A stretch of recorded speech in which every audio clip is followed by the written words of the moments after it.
This is Dan Farisi, editor of Sound and Communications magazine. Happy to be joined this morning by Melody Craigmyle, who is Vice President of Marketing for Almo Pro AV. Thanks so much for joining us this morning, Melody. Yeah, thanks for having me on, Dan. Really appreciate it. So the topic is spring E4v. Everyone's really looking forward to the latest E4v from Almo Pro AV.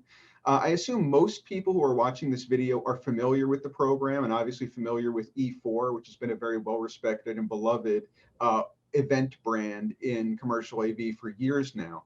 But on the event that some people maybe have not participated in E4v, can you tell people how many of these virtual events you've done during this pandemic time, a little bit about what they offer, just in broad strokes, and how many people have participated, the feedback you've gotten about the program overall since it's gone virtual?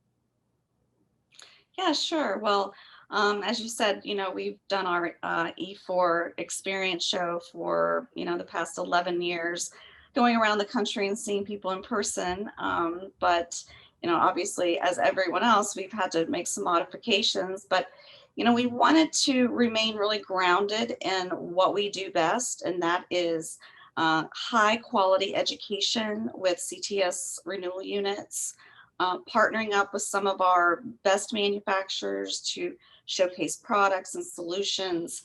And then obviously, having the ability to have some networking with top instructors and industry people. So we've done our best to try and keep that core of what we do at E4 and translate that into a virtual platform. So how many of these have gone on so far? I mean, obviously COVID really hit around, March or excuse me, February or March of last year. Have you done two, three? How many of these have people not, if they haven't already participated, how many have gone on? Yeah, we have done two events. We did one in April, which was a very ambitious project, trying to pull together a new platform and navigating all that. But we learned a lot from the first one, and the fall event went very well. We had tremendous feedback on the actual platform that we're using, the ease of use, and then the people like the live sessions. I think people are craving live interaction.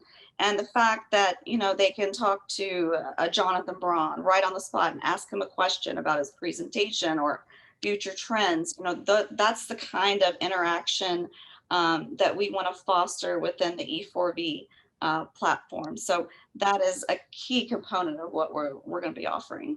Absolutely.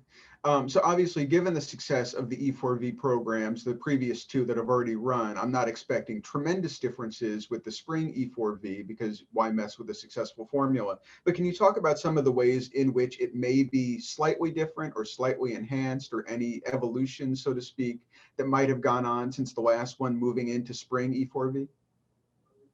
Yeah, absolutely.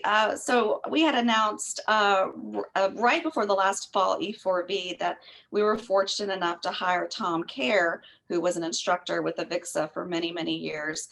He's come on board with us in a capacity of helping integrators with designs, and then also helping on this side of the fence with marketing, with training and content. So we're going to have a brand new series that Tom will be doing. We're calling it How To with Tom Kerr. So he'll be talking about things like, how to specify the right microphone in a house of worship situation, or what is the best microphone placement in a courtroom. And I'm making some of these up, Dan, but these are some of the how-tos that he's going to be giving, little nuggets of information that integrators can take back immediately and say, wow, those are great how-tos that I need to share with my installers or my specifiers. So that's going to be a brand new segment that we're going to have, and we're excited that Tom's able to take his years of experience and deliver that to our attendees. Right. No, that sounds fantastic. And as far as vendors, manufacturers go, one thing I always enjoyed when I went to the E4 events in person in the New York, New Jersey area, as well as in the Boston area, was going and meeting some of the vendors, some of the manufacturers, learning about new products, getting an opportunity to do a little bit more of a deep dive into the various technologies. So are there a number of different vendor partners that are going to be participating in spring E4V? If so, are there any you might want to spotlight or mention? And is it going to be a launch platform either for brand new products or maybe some new bundles, new distributed solutions that people could really look forward to? Yeah, we have about 30 different manufacturers participating with us, which is really exciting. We've got many of them that are taking part in a segment of the program called Subject Matter Expert Videos. It's a 15-minute interview with someone like a product developer at Samsung, and they're going to be interviewed by an industry person talking about what's happening with product development, what do you see down the road, and those will all be curated into a solution center. For instance, digital signage in this case. We'll have 4 interviews with 4 industry experts about digital signage, what's happening, what's going to be happening in the future. And then you take a quiz and you can earn an RU. So, I like to compare it to going into the booth, at Infocom and getting to have a great conversation with that engineer or that subject matter expert, and then taking that knowledge and applying it to your business. So we'll have 6 different halls that people can participate in. And I think what makes our event unique is that we've curated everything for the user about digital signage, and then they can move to UCC. They're not having to click around and all these different places to find out more about growing their digital signage business. It's all right there. Product information, subject matter videos, educational videos, how-tos. So there's kind of something for everyone. You don't have to attend all 3 days. You can just attend a half a day or a few days. And it'll be all right there for them in one place. Right. So you mentioned digital signage is a very good example, and obviously, especially in COVID times with the need to display information and convey information, digital signage is a major growth area. You mentioned UCC, which obviously, again, self-evidently is a huge growth area in the commercial AV market. I assume in terms of the hall organizations, is it going to be topical in that way? And if so, what are some of the other topics or technology areas that people can say, in addition to digital signage and UCC, I also get to look at what? Well, distance learning and higher education is obviously a big area of development for many of our integrator partners. So we will be having a hall for that. We'll be having one for emerging technologies. So that includes maybe some of the health and safety or point of entry products that people are being deployed, that are, basically coming in demand as a result of the things we need to do to return to work. We're also going to be talking about corporate audiovisual. It's another hall. So how is the conference room going to change? How our huddle space is going to be changing. We'll be addressing those topics. And then finally, you can't have an AV event without the audio. Correct. So we're going to have a pro audio section that's just exclusively going to be talking about audio, but in many different contexts in terms of, how to, if you're going to be opening up conference rooms, we've been hearing that maybe they're going to be opening up walls so you're not in, a confined space. What are you going to do about sound masking? How is that going to be affected? Or, beamforming microphones, like to make sure that the audio is crisp, because as you said in your situation before our interview, some people are going to be working from home. Some people are going to be working, in the office or hybrid schedule. And the audio is absolutely essential for people to be able to actively participate in the meeting and have a great experience, whether they're at home or if they're in the room with socially distanced with others. Right. No, I think sometimes people undervalue and don't appreciate how important the audio is. And I forget who I was speaking to, but someone basically said, if you're doing a conference like we're doing right now, you can make do if there's no video. It might be a little bit less effective, but you can make do. If the audio cuts out, the meeting is over. So it's not going to work. Exactly. So it is an underappreciated and very important area. So I'm glad there's a hall dedicated to that as well. Now, as far as the certification renewal units, you've alluded to that a couple of times before. Obviously, I think that that's very important for people who are participating in this. A lot of people are VIXA certified, CTS certified. Can you talk about the extent to which that runs through the entire program? I mean, how many sessions or events or or different offerings have that CTS-RU element to it? Well, all of our live sessions will have CTS certification. And one thing that I want to point out to people is that it's not just CTS, it's CTS-I and D. So for those folks that have those specialty designations, we're offering RUs for those in particular. So between the live sessions and the subject matter expert videos that I was describing earlier, they can earn 14 CTS RUs in those 3 days. And then we're also going to have it available afterwards. That'll be recorded, that people can still earn RUs by taking a quiz. But we really want to encourage people to come to the live event, because again, you get to ask questions and talk back and forth with people in the industry and really have that live experience that is, you just kind of can't replace that with the recording. Right. And speaking of the live experience, I think I would be remiss not to ask, obviously things are getting a little bit better with COVID. We're obviously not there yet. Does Almo Pro AV have a plan at this point as far as the E4 program? Do you feel like you may be able to move back to in-person events at some point in the fall or next winter, or is it all right now virtual in terms of your planning? Well, we are very hopeful that we can move forward with our Dallas and Boston shows in the September, October, November timeframe. And I'm saying that very loosely because obviously we just found out last week that InfoComm has moved to the end of October. So we need to start looking at adjusting our schedules of when we're going to have our events. But, just as we have sort of all coexisted in the past, InfoComm has its merits. It's an amazing show. I still think that there's a place for the local, smaller regional shows like the E4 experience that people can come from for a day. They don't have to get on a plane.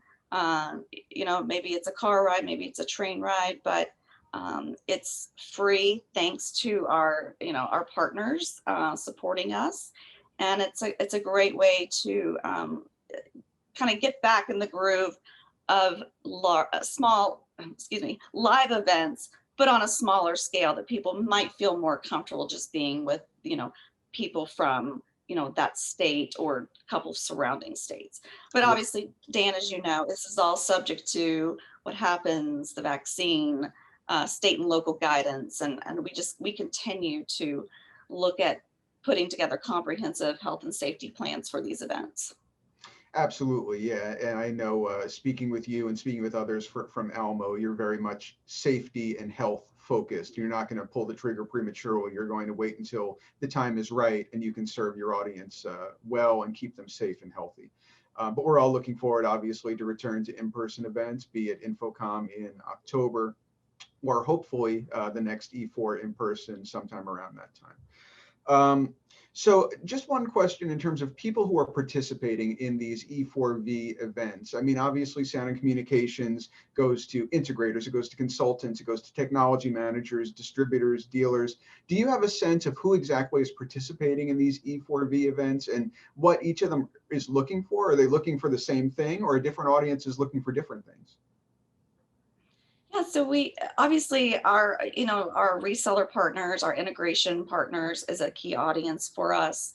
But as you well know, and you've covered in your publication many times, key end users are big influencers in the decisions about the products that they're buying, the solutions that they're implementing. So this is also for that technology manager or maybe the CIO of a big corporation that just kind of wants to know what's happening in the industry. What are the industry experts recommending for return to work?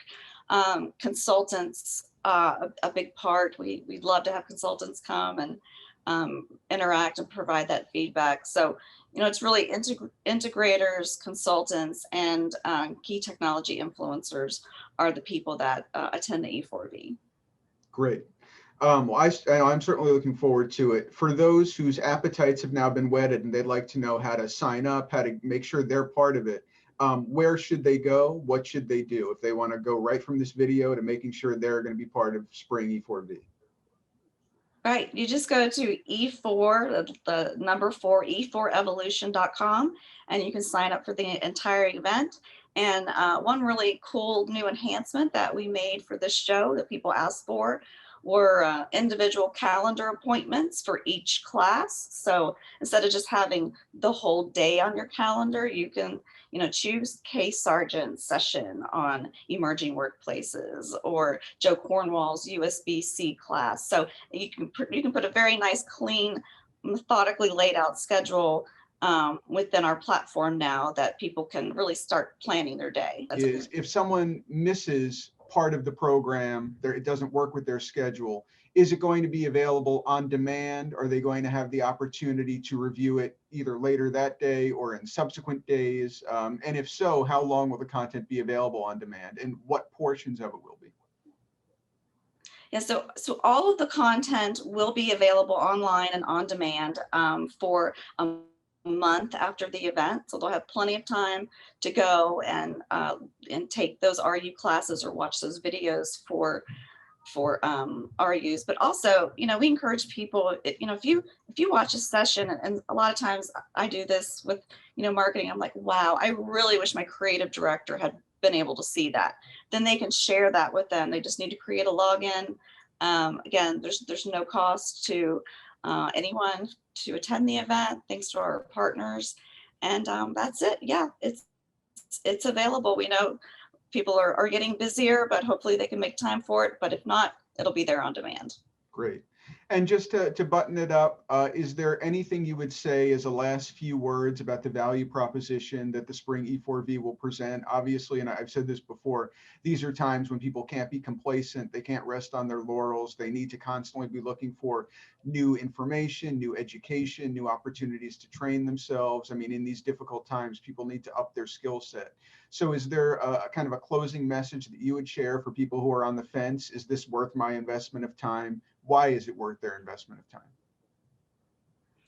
Well, I think that the number one thing that people come to our events for is the education.